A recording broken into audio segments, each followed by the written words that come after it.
So can you put scent in it? Yeah. All right. Let's do a little learning here.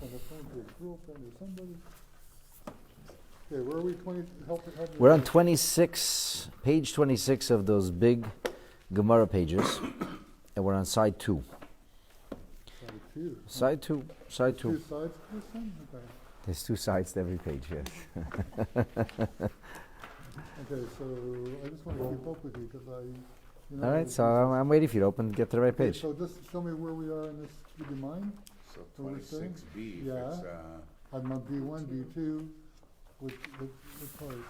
Give me a Gemara. Just tell me where we are here, and then I'll be able to follow you. 26B1. B1. Yeah, we're B1? B1. It's B1, yeah? Yeah. Where to start? Right here. All If you want to cool. follow along, it's over here. Yeah. If you follow along in the Hebrew, Well, Aramaic, the it's Hebrew's over here. over there, no?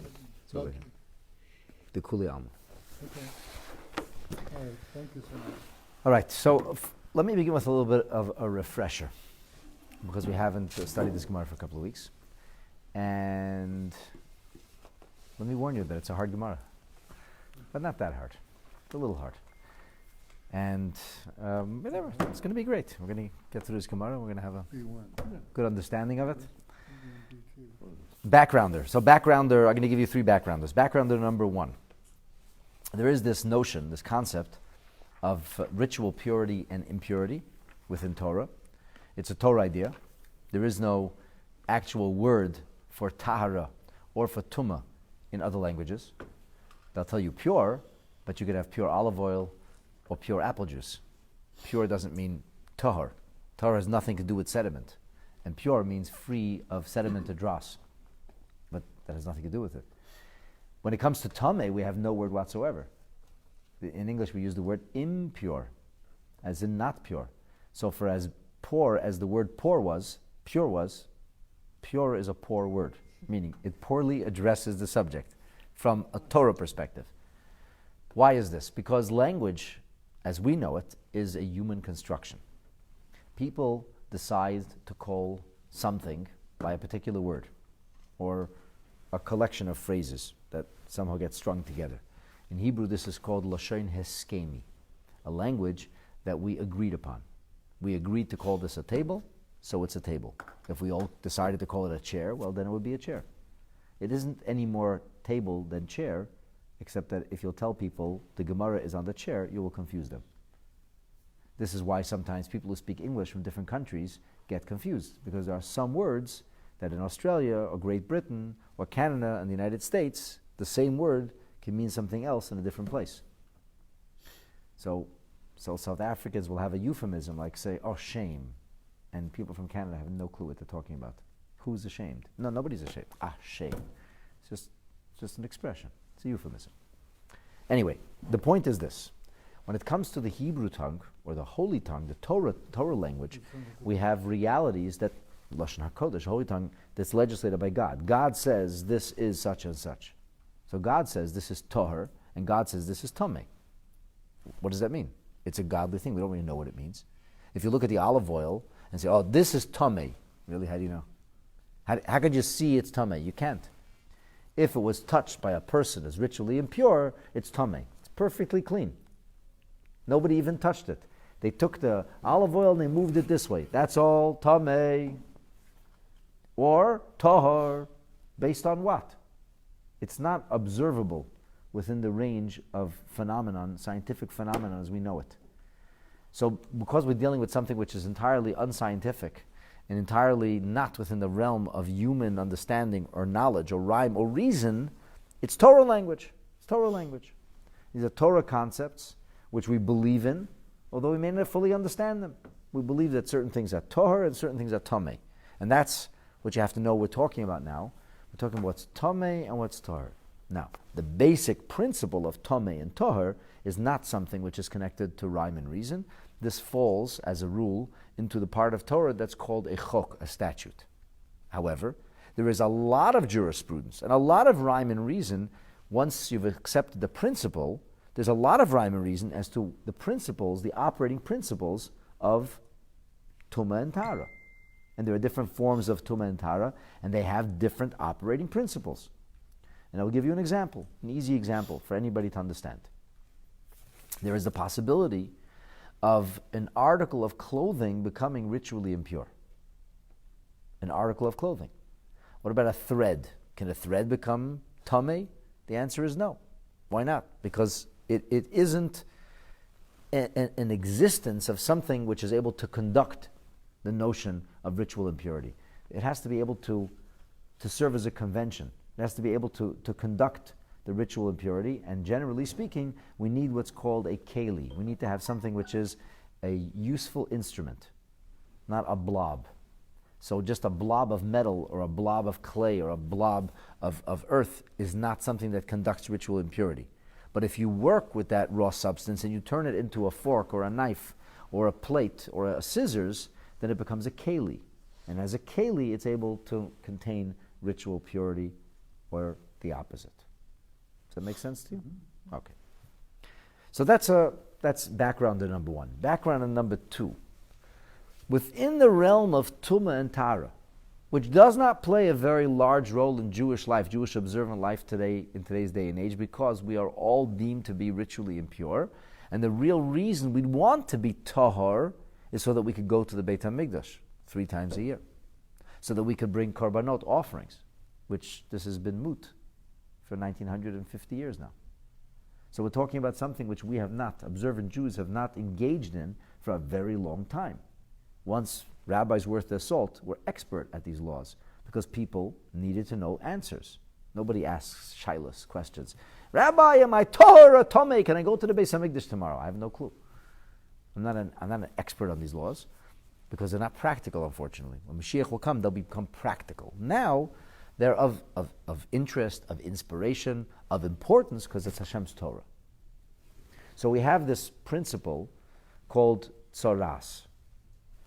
Tzoras is a broad term that applies to many different realities.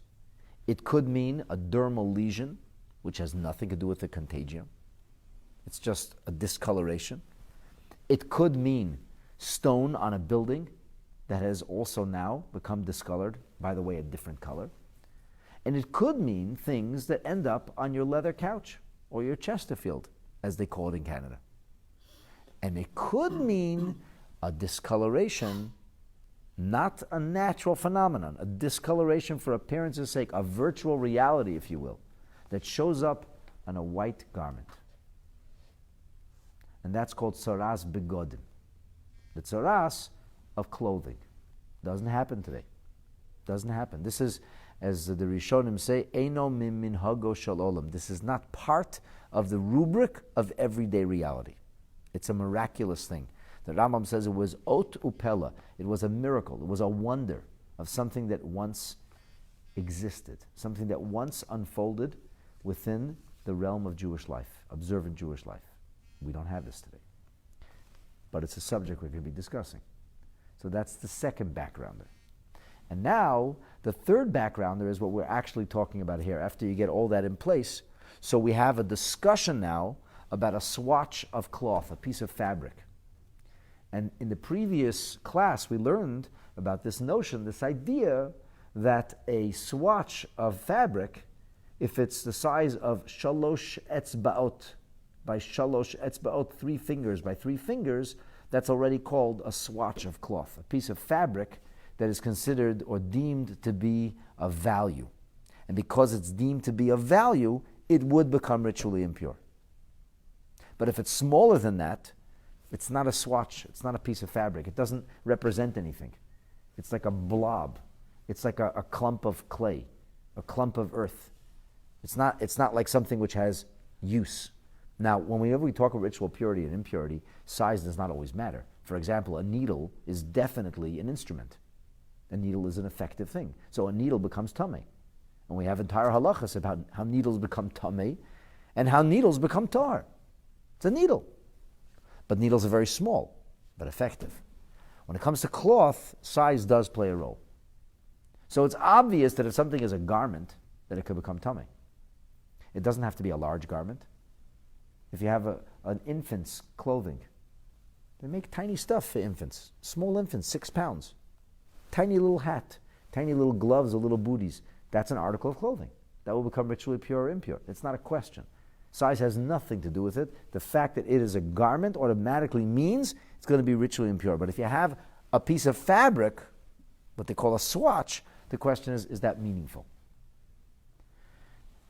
And I guess I'll share with you one more little detail. Within this detail of the swatch of fabric, there are two measurements that are talked about in the rubric of halacha.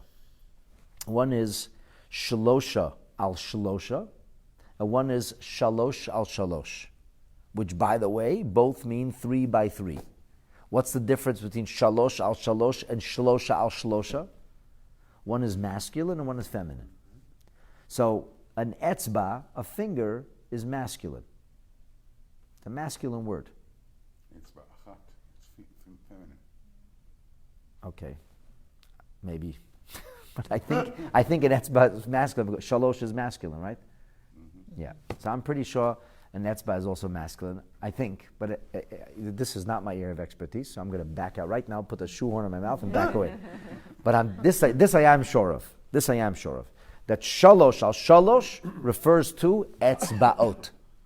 3 fingers is called shalosh etzbaot. 3 tfachim, 3 hands breadths, is called shlosha.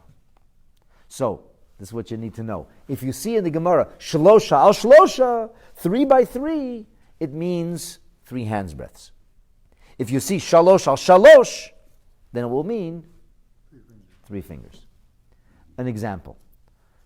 When somebody says to you that the page is 8.5 by 11, or 11.5 by 14, which is the size of what we call a regular sheet of paper or a legal sheet of paper, what are they talking about? Inches. They're talking inches. Yeah, we live in Canada. What is it in centimeters? Nobody knows. Yeah, nobody knows. Nobody. Hey, if you're working in a normal office, somebody say, make sure there's 8.5 and 11, 8.5 by 11 in the copy machine or in the printer. They know exactly what you're talking about. 8.5 by 11. You don't have to say 8.5 by 11 inches. 8.5 by 11. 11 by 14. That means legal size paper. There's no questions. It's a given. If you walk into Home Depot and say, can I have a 2 by 4? They go, what? 2 what by 4 what? 2 meters, 2 feet, 2 inches, 2 centimeters. Again. Neither.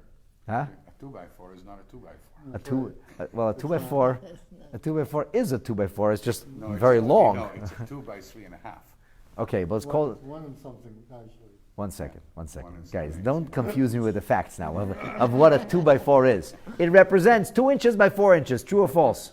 True. Well, True? Theoretically. Virtually true. Okay, theoretically is good enough for me tonight. Theoretically, once the drywall is on it. Yeah. Okay, no problem. A 4 by 4 represents 4 inches by 4 inches? Absolutely. Represents a good car. That's 4-wheel drive. So the point is this. Everybody knows that 4 by 4 is talking about inches. If you walk into Home Depot, give me a 4 by 4. Now, if you walk into a car dealership and say, I'd like a 4 by 4, they can tell you, yeah, that's the Range Rover over there. So, but if you talk about the size, it's inches. Why? Well, we live in Canada. Why doesn't Home Depot call a 4 by 4 an 8 by 8? I don't know, because they just don't. That's the fact. That's the euphemism. Because we used to be inches. Okay, what do they call it in Europe? I don't know. I never asked for a 2 by 4 in Europe. I suppose if I was there on Sukkot, I'd find out what they call a 2 by 4 in Europe. 10 by 10. Huh? 10 by 10. They may have a different 10 system. centimeters by 10 centimeters, right? Maybe, I don't know. So anyway, back to our point here. In the Gemara, shalosh al shalosh means fingers. Fingers. And shlosha al shlosha is tfachim. It's tfachim. You got that? Good. So, this is all things we learned about previously. This is all just like a little background to bring us up to the Gemara. One thing we had a question about in the previous Gemara was, so if you have a swatch of fabric, but it's 3 by 3 fingers by 3 fingers, which is a pretty small little piece of fabric, a piece of cloth, does that still become ritually impure or not? And we made a distinction between wool and linen, and the reason we made a distinction between wool and linen is because by tzaras, only wool and linen are identified in the verse in the pasuk, so we know it's specifically wool and linen. And wool and linen get a lot of attention in the Torah, beginning with Cain and Abel, but straight through. The fabrics that are talked about in the Torah is again and again wool and linen. These things you don't mix. These things you use in the costumes that we use in the temple. the raiments of the Kohanim. Wool and linen is a big deal. Tzitzit, wool and linen, we talk about again. So he said, the question was, does the 3x3 rule apply to wool and linen only, or does it apply to all fabrics? This was a question. And we had differing opinions. Sometimes the Gemara says, okay, let's get back to basics here. Can we get back to basics? Let's get back to basics. Where do we even get that from? How do we even know that 3x3 means fingers and not tefachim, hands breadths? How do we even know that? How do we know that a swatch of cloth which is so small is actually considered to be ritually impure? That's today's Gemara. So, with that long-winded, circuitous introduction, which I think was kind of necessary, the Gemara says this: the Kulei Alma, the whole world. Which whole world? The whole world doesn't even know this Gemara exists. It's a euphemism. The Kulei Alma means when we learn Torah, that's the whole world. That's the whole. Our world is the Torah. That's our world. Everything else comes and goes. This is still here. 1,000 years ago, our ancestors were studying Gemara. 500 years before that, they were studying Gemara. In 1,000 years from now, we'll be studying Gemara. The world will come and change and go. We don't care. So the Kulei Alma means everything, the whole world, meaning the whole Gemara world. All opinions, and the whole range of opinions. The Kulei Alma mihas. Everybody seems ultimately to agree. There's no question about that. Shalosh al shalosh b'tzemer ufishtin. That if you're talking about wool and linen, then 3x3 means 3 fingers by 3 fingers, and that's considered to be sufficient for the notion of ritual impurity. Yes? Everybody agrees. When it comes to other fabrics, we have a dispute. Maybe yes, maybe no. When it comes to wool and linen, there is no dispute. Everybody's in agreement. So the Gemara says, that's really sweet. So everybody agrees with this. Could you please tell me where that comes from? Because the Torah doesn't say it. Everybody says 3x3, but Tzemer Pishtin, mitameh becomes ritually impure. B'negoyim. Negoyim are the term used for lesions that represent tzorat. The tzorat lesion is called a nega. It's not a contagium lesion. There's no depth to it. You can't touch it. You can only see it. It's a miraculous virtual reality lesion. And that lesion is called a nega. So if it's wool and if it's linen, and by the way, white, but doesn't say that here. But if it's wool and if it's linen, and if it's the size, a small little swatch of 3 fingers by 3 fingers, it's a very small little swatch, it's mitameh, it becomes tameh b'negoyim. So the Gemara says, minolon. From where do we know that? Where does the Torah say that? I know the Torah speaks about garments. I get the notion that if a baby's booties are made of wool or linen, and they're a garment, that they'll become ritually impure. I get that. But how do you know that a little swatch of 3 fingers by 3 fingers can become ritually impure? So is that the size of the fabric minimum? That's the minimum. Yes, excellent. If it's less than 3x3, it will not be considered ritually impure. It's not a kli. It's not a kli. Okay. Very good. Yeah. So when is this relevant? When is this relevant in our day and age? I'll give you an example when it's relevant. So anybody who's been to a proper wedding will know that the chassan, that the groom has to accept upon himself that which is written in the ketubah. The ketubah basically is a document that outlines a Jewish man's responsibilities. That's what it is. And according to many opinions, it's actually a biblical thing. Some opinions it's a rabbinic thing. Some opinions it depends what kind of marriage. So this notion of being committed in halacha cannot simply entail an agreement, a verbal agreement, or even the stroke of a pen. So when we have a sale, that can be exchanged with consideration. But here, there's no exchange per se. Nobody's buying anything. Nobody's selling anything. It's a commitment. I am committing to honor that which is written in this document. So with what does the commitment become formalized? With what does the actual obligation begin? And the answer is with a Masechet Kinyan, with an act of acquisition. So what does that mean? When I'm buying something, utilization is an act of acquisition. So if I purchase a car and take the keys and turn the car on and drive off with it, now it's mine because I used it. But here, there's nothing being bought or sold. So what exactly would we use to create this obligation? What would be the point of demarcation at which the obligation begins? So the answer is that we make a kinyan. Make a kinyan on something. The chassan, the husband-to-be, is going to acquire something, and proverbially speaking, in exchange for this thing, he acquires this. In exchange for this, he gives himself over to what's written in the ketubah. That's how it works. So what do we use? Piece of cloth. We use a piece of cloth. And here we say it's a piece of cloth that has to be mekabel tuma. A piece of cloth. Otherwise, It's worthless. you acquired something worthless. So if he acquires a thread, he didn't accomplish anything. And that brings us to a very interesting conversation where sometimes the rabbi will use a gartel. Right? This is a prayer belt. But it's not really much of a prayer belt. It's just a piece of silk, I think. I don't even know what this is. Right? So I just wrap it up and keep it in my pocket. But the question is this 3 fingers wide? The answer is no. So the question becomes, can you use a gartel as an active acquisition? A yarmulke? Perfect. First of all, it's big enough. Secondly, it's an actual keli. The question is this a keli? Probably this is a keli. But sometimes a gartel could be a very simple thing, just like a piece of rope. So it's like a piece of thread. If it's a piece of rope or thread, if it doesn't have the diameter, it doesn't have the thickness, so the Shabbos gartel I wear is 3 fingers. But this gartel, it's no fingers. That becomes a question. So even though we're talking about laws of tumah and tara, talking about laws of ritual purity and impurity, it does have bearing on Jewish life today. And that would affect the marriage. Because the Chachamim said, if you don't have a ketubah, we render your marriage obsolete.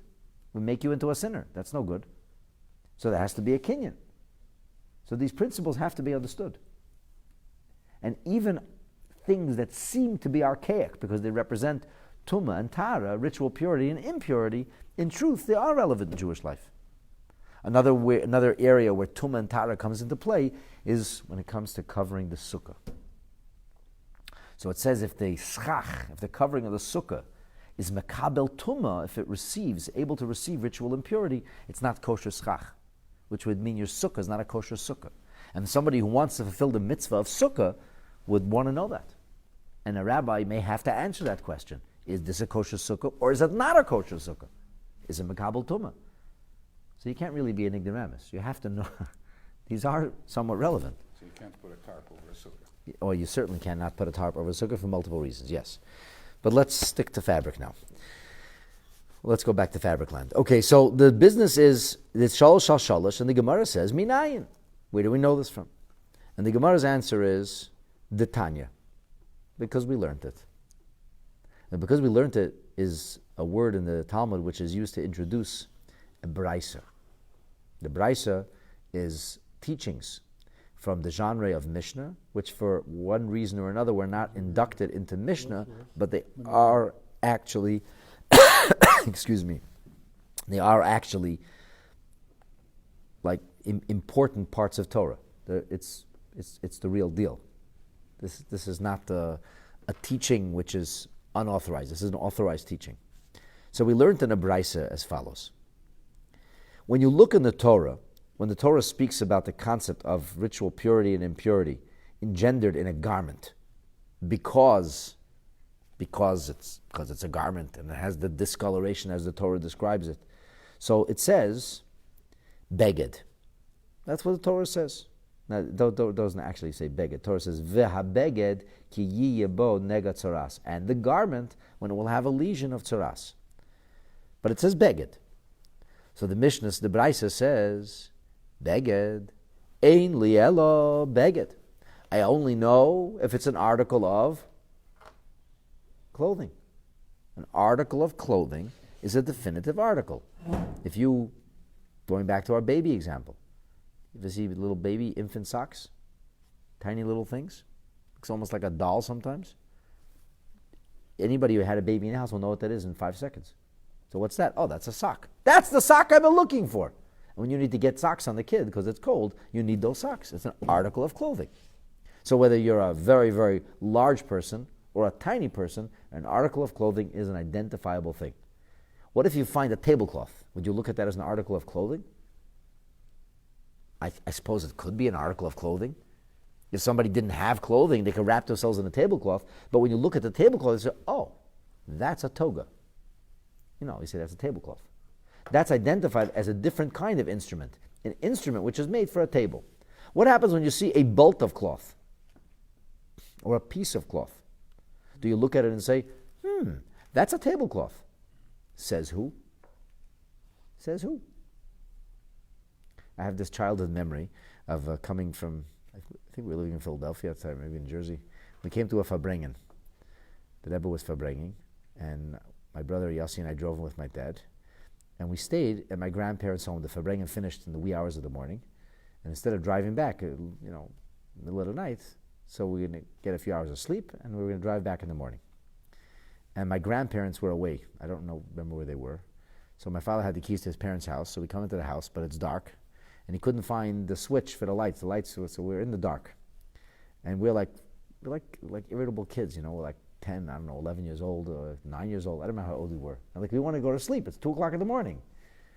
And my poor father was trying to find bedding. Anyway, he finally found some bedding and we went to sleep.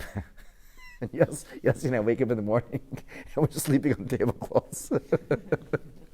It's like, this is not bedding. And my father said, what's the difference? You slept, now get in the car. I said, no, you didn't give us bedding.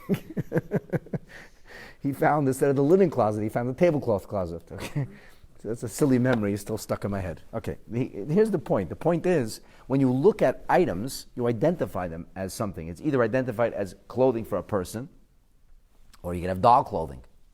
If you have little girls now who have dolls, they have dolls. It's identifiable. So it says habeged. The Torah says habeged. What is habeged? It depends where you are, at what time, at what place, but habeged is habeged.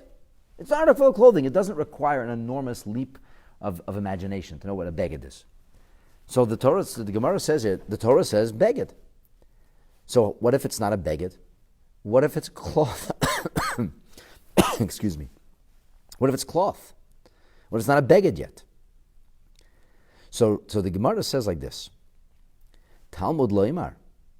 Sorry. Only el beged. We only know beged. Shalosh al shalosh minayin. From whence do I know that a tiny swatch of cloth, and remember, I told you, shalosha al shlosha means? 3 by 3 fingers. No, shlosha with a hey.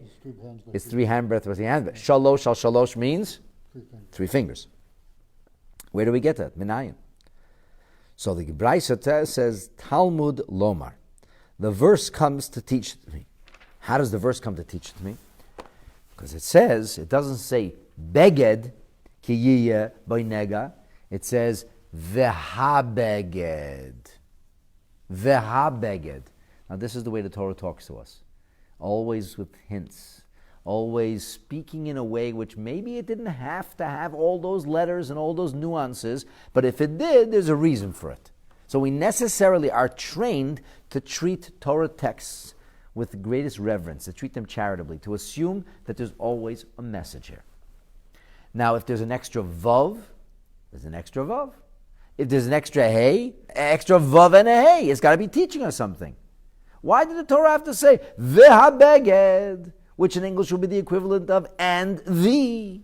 It could have just said beged. Beged, clothing, kiyiyah, when it will have a lesion, a nega. It doesn't say that. It says vehabeged. Talmud loimar vehabeged. That this comes to include a swatch of cloth. So even if it's a small swatch of cloth, it's still going to be possible for it to be defiled, for it to have tzoras on it. Now here's an interesting little fun fact. There are different opinions of whether a vav is sufficient to make a drasha. The opinion of Rabbi Yishmael is that a vav in and of itself is not good enough. You have to have more than a vav. So the Mitzape Esan says something very interesting. He says that there's more than a vav here. It doesn't just say vibeged, it says vehabeged. And even Rabbi Yishmael would agree that if there's 2 extra letters and So maybe the is not enough, because the just means it's a definitive article, but and the, for sure, has a teaching attached to it. So, before we go on, let me just recap what we did. We said, here's a fact. We seem to know this halachic fact. We're asking the question, where's the source? Show me a biblical source. The Gemara responds and says there is a biblical source. The Brisa shows us that the Bible, that the Torah, that the Scripture used additional letters of the alphabet, unnecessary, superfluous extra letters. A vav and a hey, veha-beged. Beged is clothing, it says veha-beged, which are equivalent in English is an and the. So there's an and the, 2 letters.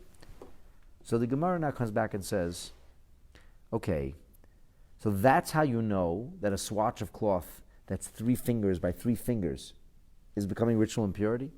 Ve'ema, and maybe, l'rabbis, it comes to include shalosha al shalosha. Now let me jog your memories. Shalosh al shalosh means 3 fingers. Shlosha al shlosha means hand's breadth. As Rashi says, shlosha tfachim. A tefach is the Hebrew word for a hand's breadth. In other words, here's the point. The Torah says clothing. The Torah doesn't say cloth. Cloth can't become ritual impure. Clothing can. So our response is, well, cloth is kind of useful. People value cloth. In fact, when sometimes people have large pieces of cloth, maybe they'll cut them into smaller pieces of cloth. Certainly, once upon a time when people were industrious and they paid a lot of money for things, they made them last. So if the bath towel got ratty, it turned into hand towels. It's a no-brainer. Why not? It's a good towel. It's missing the edges, so you just cut it and make it smaller. Cloth is useful. It was a big deal once upon a time to make cloth.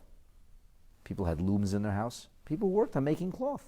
And the cloth was something of great value. And the cloth requires what they call the woof and the wrap. It requires threads one way and threads the other way. And it has to be threaded very carefully. It's a big deal to make cloth. So people didn't treat cloth flippantly as they do today, because today we have machines making textiles. Nobody's really working hard. It's a machine. You load the machine up. It's robots. This is one of the earliest changes robotically. Long before many of the other things became mechanized, the looms became mechanized. Long before. It's like well over a century. So cloth is not so expensive anymore. And clothing became cheap. Because what's the big deal? It's a machine. And then we have synthetic fabric, so it's not even, you don't even have to shear the sheep. So textiles aren't what they used to be. But once upon a time, textiles were a big deal. So the question then is a piece of textiles, a piece of fabric, will become ritually impure? And we had 2 different ways of measuring fabric. There's shlosha tfachim al shlosha tfachim, which is like, size of this Gemara, like a piece of cloth, a hand towel, or a little swatch. It's like a tissue. It's barely a handkerchief. It's a tiny, today they would use that to clean the front of your iPhone or something. It's a little tiny swatch. So a little tiny swatch, is that also considered to be of value? So let me tell you a little something I didn't tell you before. Sometimes the Gemara speaks to us in terms of relativity. Einstein is not the first one to talk about relativity. This is the Gemara theory of fabric relativity. It depends if you're rich or poor. If you're rich, fabric would be valued when it's 12 inches by 12 inches. That's a valuable piece of fabric. How about 3 fingers by 3 fingers? Like an inch and a half by an inch and a half. That's garbage. But if you wore clothing that was covered with patches, 3 fingers by 3 fingers, that's a patch. Rich people didn't have patches. Rich people got rid of those clothes. So it depends. It's a theory of relativity. The theory of relativity is, are you rich or poor? If you're rich, everybody values fabric this size. If you're poor, you're going to value fabric that size. But if you're rich, you're not going to value it. As they say, one man's trash is another person's treasure. So the Gemara says, it doesn't say cloth altogether. The scripture says nothing about cloth. What does the scripture speak about? It's a piece of clothing. So you're trying to create something that doesn't say in the scripture. It doesn't say it in the Torah, cloth. We're trying to read into the scripture. Indeed, the scripture says beged, but we're reading into that. They're saying it doesn't just say beged, it says v'ha beged. Beged is 3 Hebrew letters, beis, gimel, dalet. Beged means clothing. V'ha beged means and the clothing. And since it doesn't just say clothing, it says and the clothing, which means something which could be used for clothing is like clothing. So, swatch of fabric's a swatch of fabric. That could be used for clothing. Swatch of fabric, that's not a swatch, that's a patch. Well, if you're poor, you value that too. A piece of fabric like that would be something to cherish. So, but we don't know of any fabric.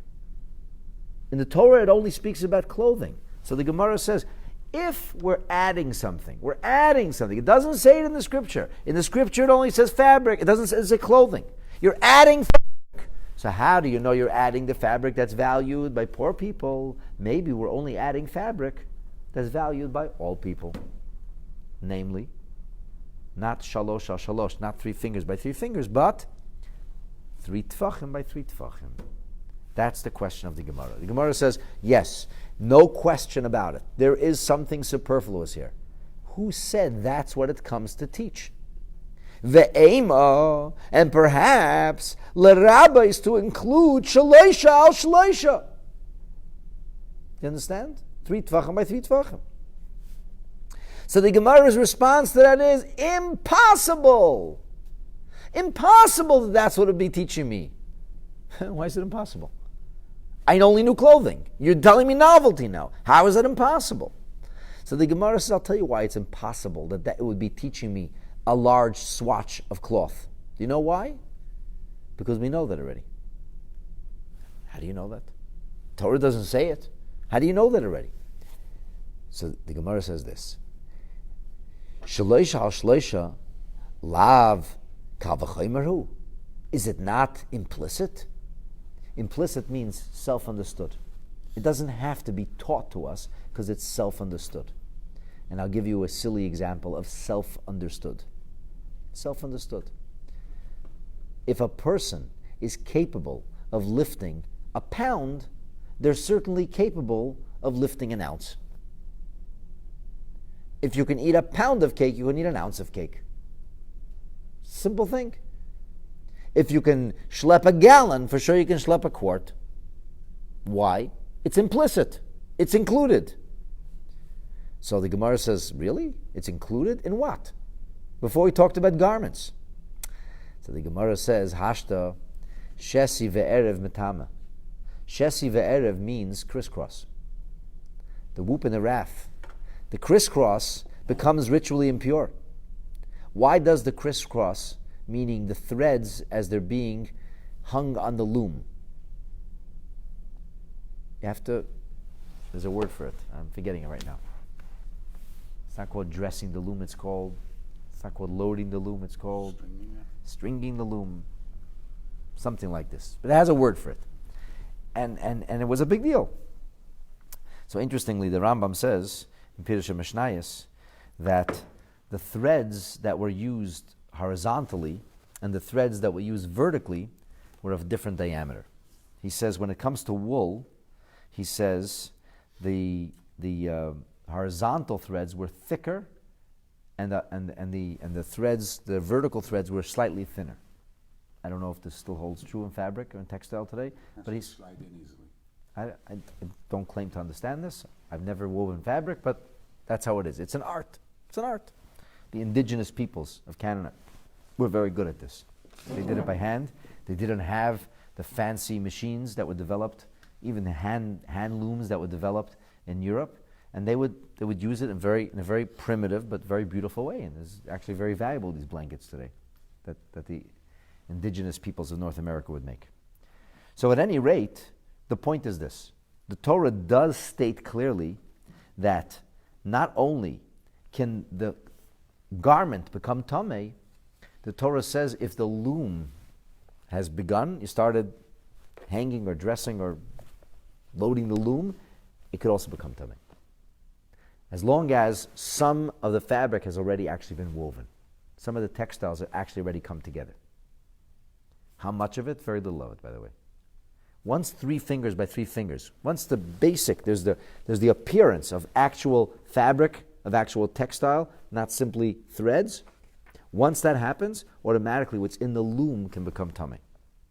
So people could have been in the midst of loading a loom, say, oh, look at that. In the middle of the loom, there's a discoloration called a Kohen. Kohen looks at it, he says, yeah, you got a problem here. You got a problem. This loom is in trouble. So the Gemara says, you're telling me that a loom that has 3 fingers wide of actual textile is going to be tummy. Is it not self-understood then that an actual piece of fabric, which everybody considers to be of value, is going to be tummy? Now, you could ask me back, hey, if the loom is going to become tummy with 3 fingers, so then 3 fingers should also be tummy. And I'll say there's a big difference. The rich people value the loom. And once it starts coming together, the rich people say, ooh, look at that loom. We got some fabric. A textile is beginning to appear. And it's going to get further developed. We're going to keep manipulating the loom and we're going to have textile here.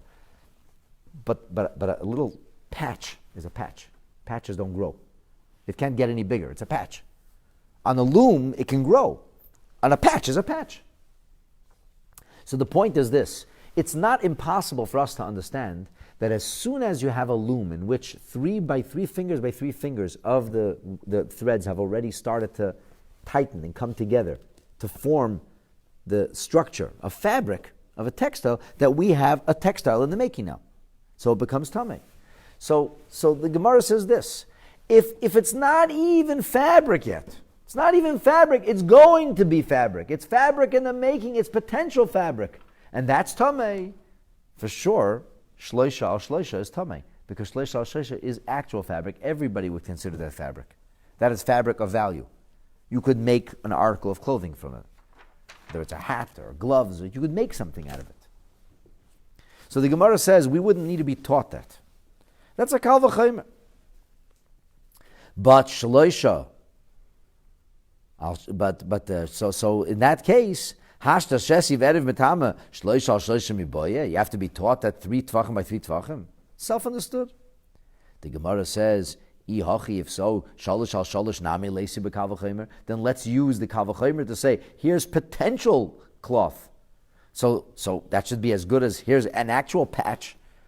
And the Gemara says that you can't say that. Ela shloisha al shloisha. When you're talking about a piece of fabric that everybody says is fabric, whether you're rich or poor, poverty-stricken or affluent, bein la'ashirim, bein la'aniyim, asi kal v'chomer, then you can make a kal v'chomer. You can use this a fortiori method of argument to say it's implicit. But shalosh al shalosh, 3 by 3 is a patch. La'aniyim hu dechazi. For poor people, they relate to that. But la'ashirim, to rich people, lechazi. They didn't even look at it. That's garbage. The loom they look at. Why? Because the loom is potential fabric. But a patch? A patch. So therefore, le'asi kal v'chomer. No kal v'chomer would be helpful. So then what's the reason that a tiny swatch of fabric would become tamei? Taima, the reason is the kasvei kra, because the scripture wrote it. How did the scripture write it? Because the scripture said not the word beged, but it said the word vehabeged. Holoi kasvei kra. If the scripture wouldn't write it, lo yigamrinan b'kal v'chomer. We would not know it by a kal v'chomer. So the Gemara comes along and says, oh wow, that's so amazing. So you told me a whole business with a kal v'chomer, what you could learn from a kal v'chomer, what you can't learn from a kal v'chomer. Fabric that everybody considers to be fabric, you could have learned from this a fortiori method of argument. But a piece of patch, which only a poor person considers fabric, you would not be able to learn from a kal v'chomer, because the loom is a loom. The loom is future fabric. It's textile in the making. But a patch is a piece of garbage. So the Gemara says, up till now we've been talking about wool and linen. What about polyester? What about cotton? What about silk? Why does it only have to be wool and linen? So the Gemara responds, says, really? I'm shocked you're asking that. Amar Kra, the pasuk, the verse actually says, Beged, Tzemer, Ufishtim. What are you talking about? Oh, ha-beged, must be polyester. Really? Where'd you get that from? Well, it says ha-beged. Dude, it says ha-beged, a beged of tzemer upishtim. It says what kind of clothes. Clothes made of wool and linen. So if the clothing is wool and linen, definitely the fabric would have to be wool and linen. It says it clearly. Beged tzemer upishtim, clothing made of wool or linen. Which is in, yes. Midi achrini, another textile, loy. So he says, ve'eman, maybe ki imoit, misholish al sholish. Maybe it's just saying that little patches of silk or cotton, or little patches of polyester are meaningless. But shloisha al shloisha, if it's a piece of fabric that everybody values as fabric, it's a piece of fabric. So then it wouldn't make a difference. You would say, this is ultimately considered fabric by all. It should be tamei. So the Gemara says, Trei miutiksiv. The pasuk emphasizes twice the same message. And the message is wool and linen. Wool and linen. It's in the beginning of the parsha. And it says, ha beged, beged semer, oi beged fishtim. So chad lemuute mishalosh al shalosh, v'chad lemuute mishleish al shleisha. You want to say other fabric? He says both, and from both verses, we rule out the possibility of other fabrics. Large fabric or small fabric is ruled out. Why? Because the Torah says specifically, what kind of garment are we talking about? Wool or linen. If it's only a garment of wool and linen, self-understood that the fabric would also have to be wool and linen. And that's the Gemara we learned tonight. So now you have an understanding of what's a relatively archaic concept in the Torah, but it's not so archaic. As I showed you, it has many practical implications. And this, my dear friends, is the actual origin of the concept of shalish al shalish, shleish al shleisha. This is the origin. Now you know how the Gemara learns it. Having said this, now the Gemara is going to go back to its previous argument, where the Gemara had a dispute between different scholars about other fabrics. And we're going to now take what they said, and we're going to kind of juxtapose it with the Braisa that we just learned, that was just articulated and explained. This is, as they say in French, to be continued. That was in French, it was English. Oh, sorry, I thought it was French. So there's actually a piece of cloth in the wedding?